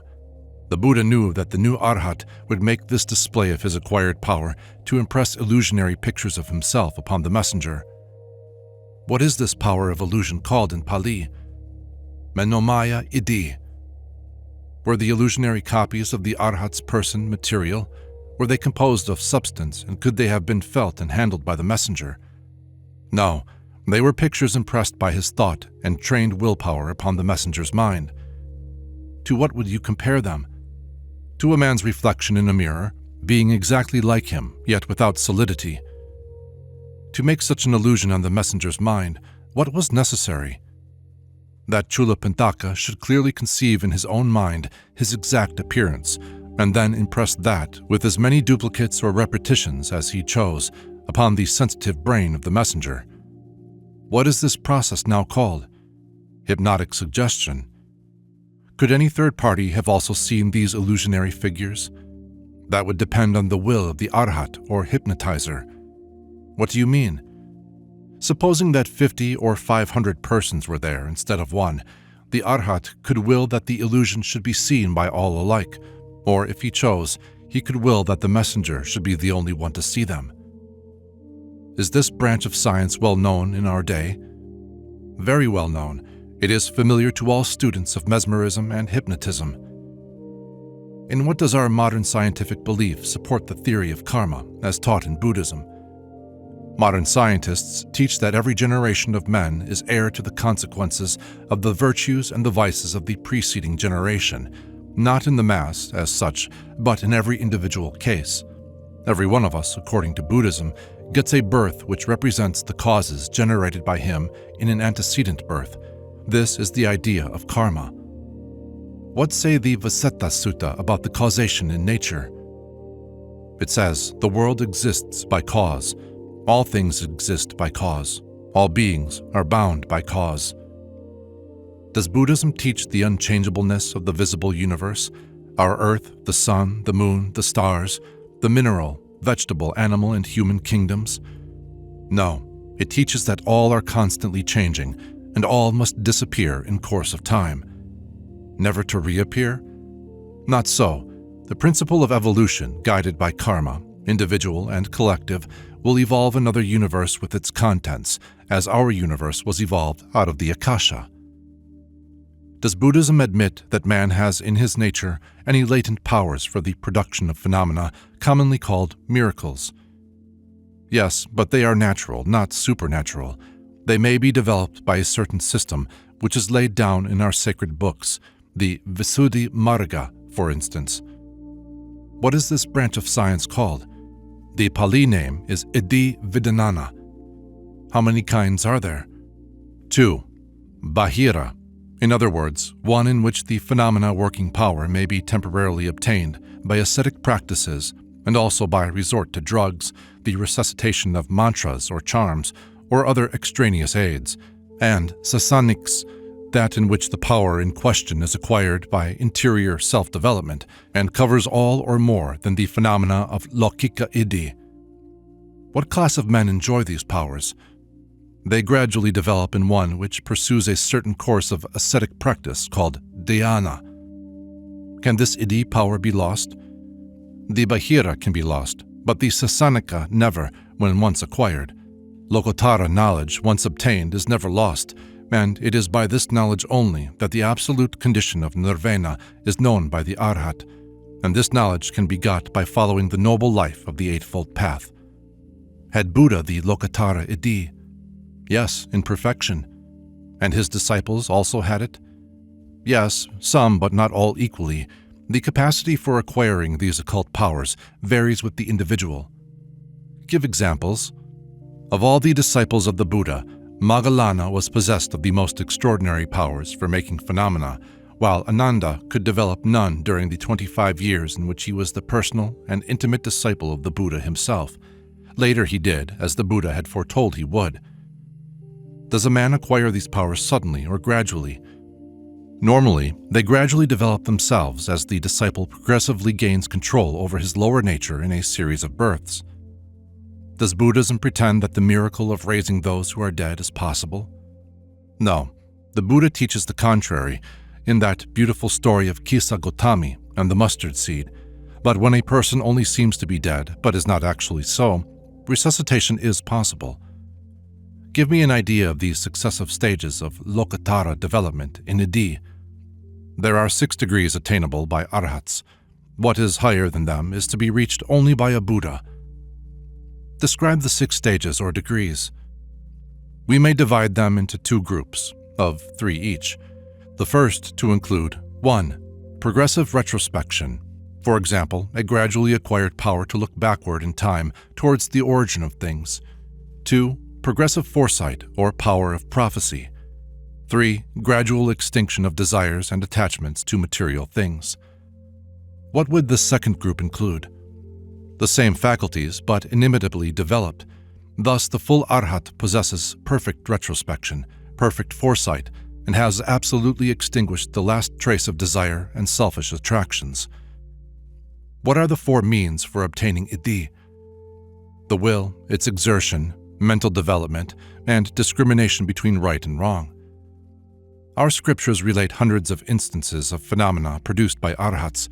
What did you say was the name of this faculty or power? Iddhi Vida. One possessing this can, by manipulating the forces of nature, produce any wonderful phenomena. In other words, make any scientific experiment he chooses. Did the Buddha encourage displays of phenomena?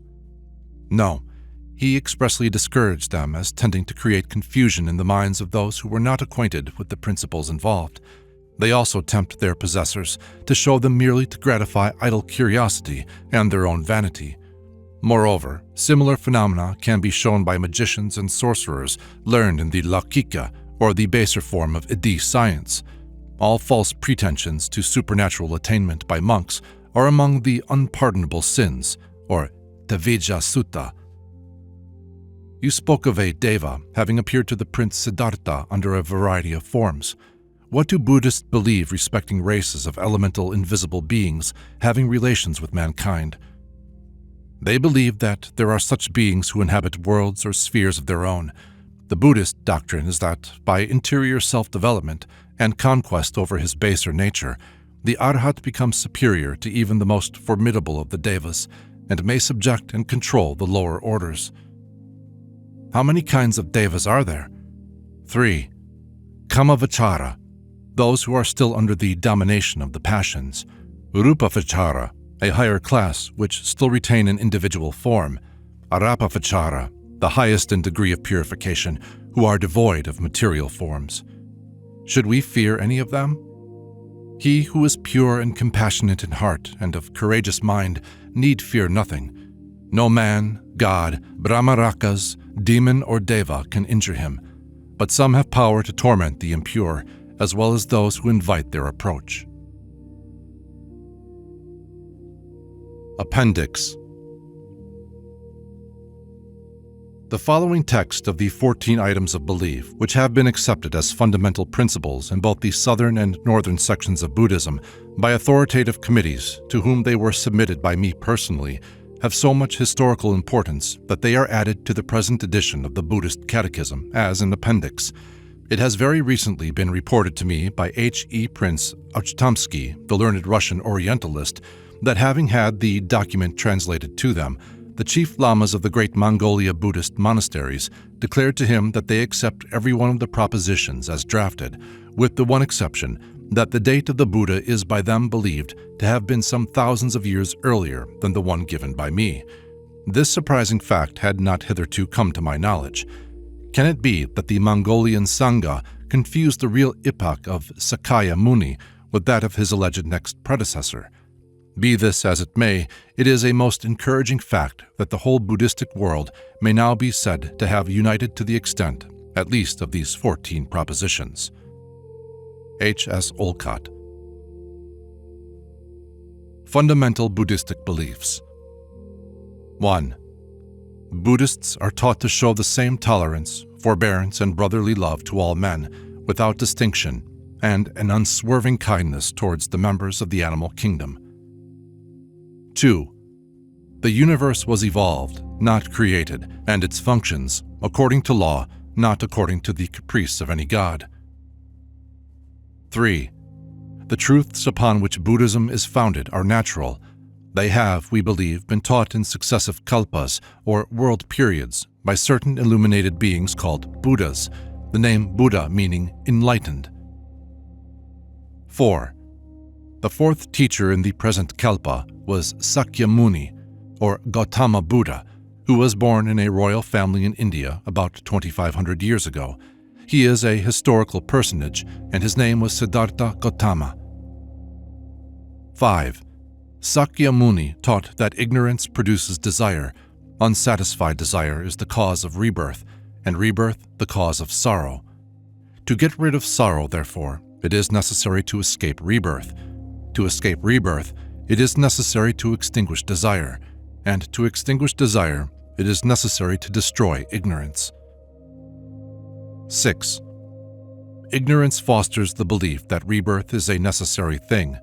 When ignorance is destroyed, the worthlessness of every such rebirth, considered as an end in itself, is perceived, as well as the paramount need of adopting a course of life by which the necessity for such repeated rebirths can be abolished.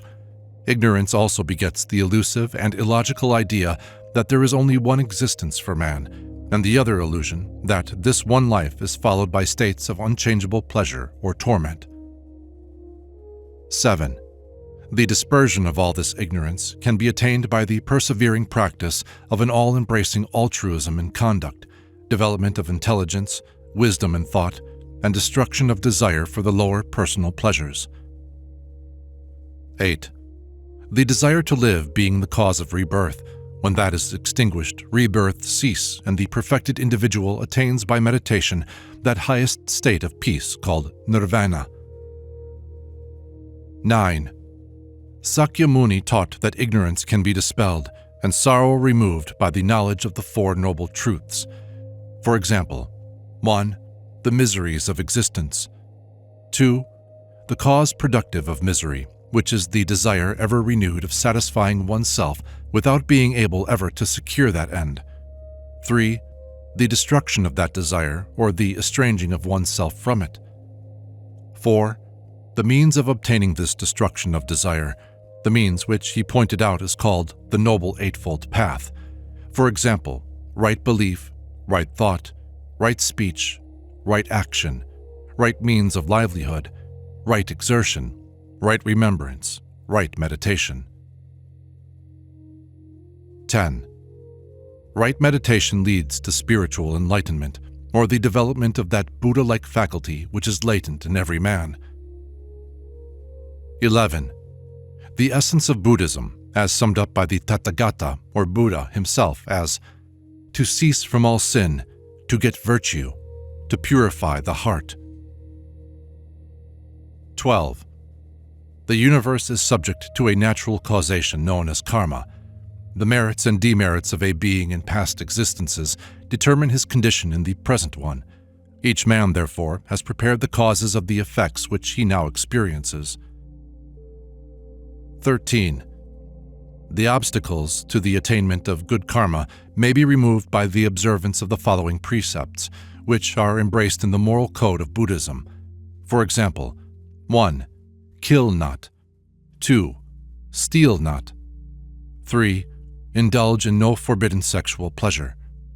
4. Lie not. 5. Take no intoxication or stupefying drug or liquor.